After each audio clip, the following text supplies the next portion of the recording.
Welcome back to the Game Day Maniac. I'm Eddie, and in this series, we are building a complete third person horror game in Unreal Engine 5.8 using C.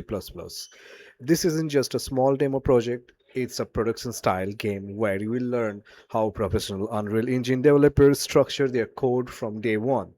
By the end of this series, you will understand not only how to write Unreal Engine C++ code, but also how to organize a real game project professionally.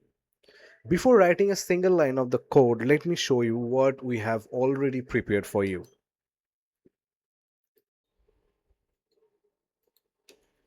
So, this is the label that I have already set up.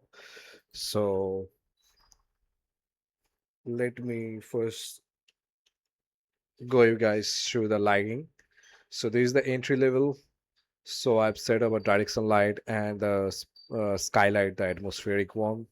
So it should. I keep that particular light setting the way that it could look like a bit spooky. Um, and these are the assets are not mine. These are the assets that I have borrowed from a plugin that I've used. So there is a Fab plugin. There's a whole marketplace up here, so you can find anything.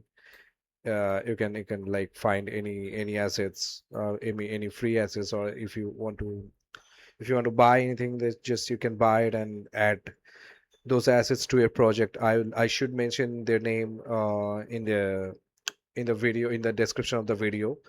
I will because they should get the credit for these assets because these assets are not owned by me.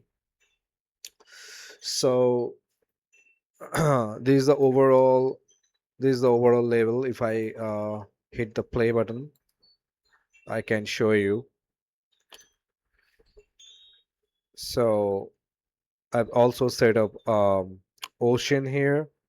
So these are the rocks I've set up because the player cannot escape the level until or unless the level is done. Okay, so this is the player start button. Let me show you. Player start. Here you go. So this is where the player will start, will land the first time when in a gameplay. And I haven't created any sorts of C++ characters yet, classes yet. I need to create those classes. Matter of the fact, I've already imported characters. So these characters I have borrowed from Mixamo. These are the free characters. So if you go to the Mixamo site, you'll find various characters. So you can download their skeleton, without skeleton, sorry, without maze, or with maze characters. I've already imported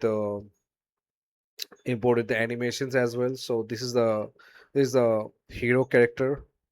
Uh, this is the zombie character which I have downloaded here. So there will be a zombie in our game. So these are the animations related to the zombie. And this is the villain. I should not name this as a villain. This should be this is a boss character, and all these enemies characters will be controlled by the AI controller. And this particular hero character will be controlled by the player itself. So okay, so before our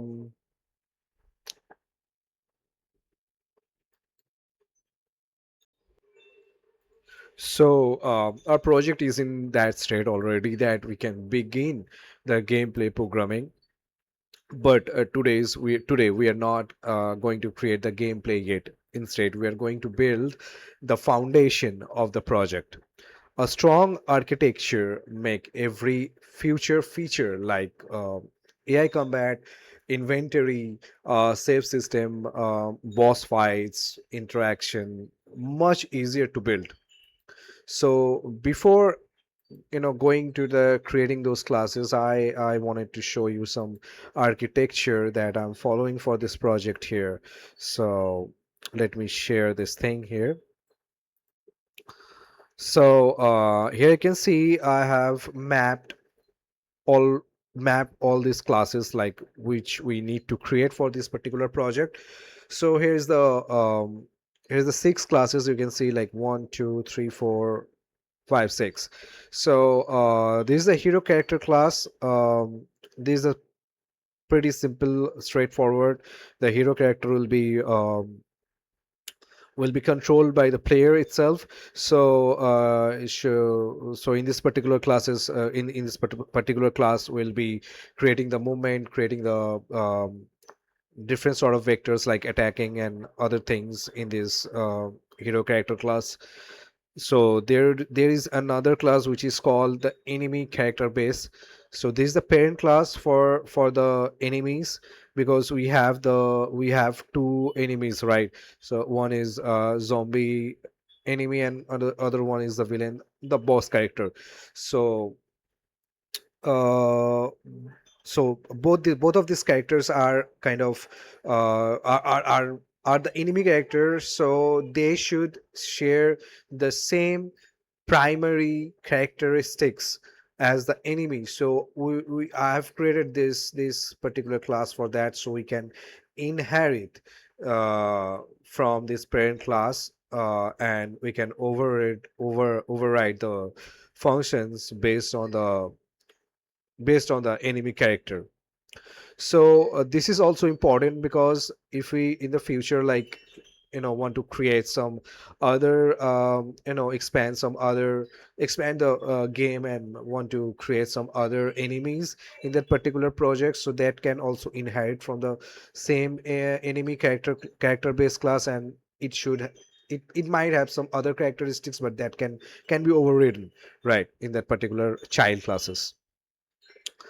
So there should be another class which is the enemy AI controller. The enemy AI controller is the AI controller class, because we these enemies are going to control by the AI itself. So there should be an AI enemy AI controller class, like the way that, like, a particular user or the player who are controlling the hero, its movement and its attack. There should be some controller as well for the enemies as well, right? So they should also move and attack for a particular condition, or for on a particular um, on a particular condition, or on a particular way. So that's why we are creating this enemy AI controller class. So there should be another class which is a trigger encounter class, because when a player arrives in the gameplay, the hero character, I'm talking about the hero character. So the enemy should not appear in the gameplay in that particular time, at the first point. There should be some trigger, right? Hero should do something, or go somewhere to when a zombie will appear, or maybe a boss character will appear, or maybe other enemies will appear. So for that particular scenarios, we have to create some trigger encounter class. So yeah, these are the classes that we are going to create. So yeah, one more thing I wanted to share up here. So why there should be a question why we didn't create the hero base classes, because we do not we are not creating a multiplayer game, right? So that's why I didn't choose to create a hero character based class here, because I mean, there should be like the enemy up here, so we can have the multiple enemies with different sorts of characters, right? So in compare to the enemy class, we do not have different characteristics player up here for the hero. Hero should be the single character. It's a single player TPP game. That's why I didn't create it, the hero character based classes, because we don't need the parent class. So that's why. So I'll stop the recording here since I don't want to post the overly long videos. We have already reviewed the project, covering what we have already done and already discussed what we still need to do. And in the next video, we'll begin with creating the classes and start our first C++ code. Um, until then, goodbye. Have a great day, and thanks for watching.